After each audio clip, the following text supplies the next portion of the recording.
A Sydney businessman's been accused of ripping off hundreds of foreign students who are trying to get 457 and other work visas. Eddie Kang's company, Singapore Oil, charges students up to $45,000 for a work visa, but a late-line investigation has found that many of the clients get no job, no visa and no full refund. One of the students claims Mr Kang made a death threat against him after he tried to get his money back. Mr Kang denies the allegations, instead insisting the students have breached their contracts and that he's running a legitimate business. Steve Kinane has this exclusive report and a warning it does contain some strong language. Chubby Bussaw left her home in Nepal 5 years ago. She came to Australia to study and after gaining diplomas in commercial cookery and business, started looking for employers who might sponsor her for residency. After looking online, she made an appointment with Singapore Oil in North Sydney. For $20,000, he promised me to give me 457 visa, and then after I get 457 visa, he said I have to pay him $25,000 again. The person Chubby Bussaw met with was Eddie Kang, the CEO of Singapore Oil, a company that seems to deal more with visas than oil projects. She signed this contract and was promised work as a customer services manager at one of Eddie Kang's companies, Icon Pacific. I was requesting to him if he could show me the workplace where I was supposed to work. And then he said, yeah, I can show you tomorrow. I can show you tomorrow. He did that all the time. And he didn't show me where was the workplace actually. And finally I got the visa. It was refused. It was on 24th of May. And I saw that there was no 457 visa. The Department of Immigration rejected the visa application because Eddie Kang had already applied for sponsorship for at least 4 customer service managers for this small business. In June, 7 months after Chubby Bussaw had given Eddie Kang $20,000 for her 457 visa, she received this email. We hereby confirm that final deadline for 457 visa case for you would be 15th of July 2013. If not approved, the full refund will be made to you. But that full refund never came. Chubby Bussaw got no job, no 457 visa, no full refund. A year after she signed her contract, Chubby says she's still waiting on around $7,000. Eddie Kang agreed to an interview with Lateline. So why don't you refund her money when it states in that email that you would refund the money once the visa was rejected? That happened 5 months ago. Well, I mean, she has been keep visiting our office, and she has been maintaining her relationship with us. So where's the money? We've been doing our job, and we have actually... So where is the money? Refund. We are in the middle of the process of refunding money. Personally, I found it very difficult when you've got a dozen people in my office, most of them crying and telling me how much they've given to Mr. Kang. I've had people in there with a total of over $200,000 as a group they would have paid him, and none of them are going to get their visa. Carl Conrad is a former police officer who now runs a migration agency. He estimates that hundreds of foreign students may have lost money to Eddie Kang. We suspect there's probably anywhere between 200 and 400 victims of Mr. Kang currently. It's a bit hard to ascertain at the moment because immigration won't tell us any precise numbers, but he's been lodging multiple applications to various government departments around the country and getting multiple refusals. So it's hard to ascertain the actual total number of who's been victimised at this stage. One of Eddie Kang's clients claims he even had a death threat made against him. Have you ever made a death threat against a client?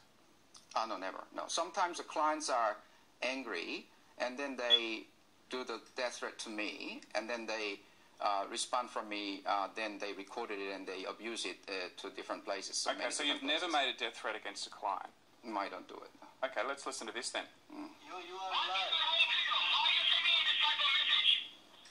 Yeah, so I mean, that was a big fighting, and then I think he recorded it at the later stage. Have a listen to it.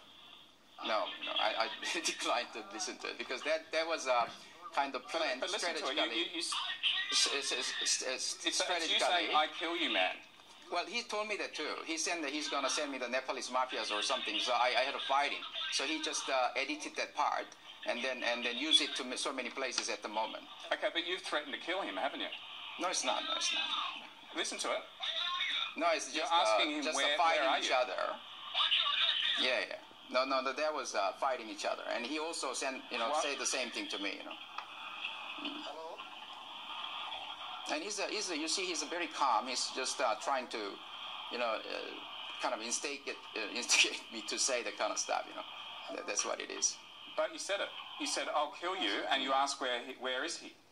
No, I mean, I was just angry, But you've still threatened to kill him, haven't you? No, I deny that. I mean, he did the same thing to me. He said he's going to send me the Nepalese mafias or something. Why did you threaten to kill him? No, I didn't. I mean, that was a very just angry situation that I'm sorry, you said on that phone that message, becomes quite emotional, I kill you. Okay, yeah. You told me you're a credible businessman. Is that an act of a credible businessman to make death threats against a client? No, we shouldn't do it, no. The man who took that call has told Lateline he did not edit the recording and did not make a death threat against Eddie Kang. Here is part of that recording. I'll kill you, man! You will kill me? You will kill me? Yeah. Ooh. Listen to me carefully. You'd better call the police now. Yeah, okay. You fucking idiot. And what will you do? Where are you now? Where are you? What's your address there? Where's your address? In one word, he's a gunman. He cheats you and flies. And I'm thinking that he will fly from Australia very soon. Shiva Narala is a hairdresser from Nepal. She signed a contract in January with another of Eddie Kang's companies, Adelaide Petroleum and Hospitality. She handed over $15,000, but then found out the company did not have approval from the Department of Immigration. This is like there is no fault of the applicant, that is me, but the business who want to sponsor you is not authorized. Shiva Narala says that Eddie Kang still owes her $9,000, or $11,000 if you count the interest on the loan she took out to pay his fee. Another foreign student has told Lateline he paid $15,000 for a visa to work as a cook here at another of Eddie Kang's businesses in Sydney. When he showed up to the address, the restaurant no longer existed. Where is all this money going that you've taken off these students? No, that's another vicious rumor that they are spreading at the moment, that we don't actually use these people's money for any other investment or something like that. That's not possible. You don't have big investments planned? No, we don't. I mean, we refunded most of the money already. Is it true you're planning to develop a site, borrow $7.6 million from the St. George Bank? Yeah, that was discussed, yeah. Yeah, so if you've got that kind of money, why can't you pay poor students back the thousands of dollars that you owe them? Steve, you are principally wrong, and that's just an unfounded accusation again, where we are you are trying to say that all this money should be immediately refunded to all these people, which is not true. They are breaching the contract. These contracts are said to last 27 months. Part of the agreement is there should be no harsh pressure or excessive phone calls or visitations by the client. But the students are frustrated Eddie Kang has failed to deliver jobs and visas, leaving them owing thousands of dollars to family members and banks to pay for Eddie Kang's fees. And there are fears they won't get their money back. The contracts say that Singapore Oil is incorporated in Singapore and that the contracts will be governed by Singaporean law. In Australia, I haven't seen people like cheating each other because everyone is happy. Everybody is doing their own business. This is the first time I have seen the people who is interested to take others' money, He's not doing his business.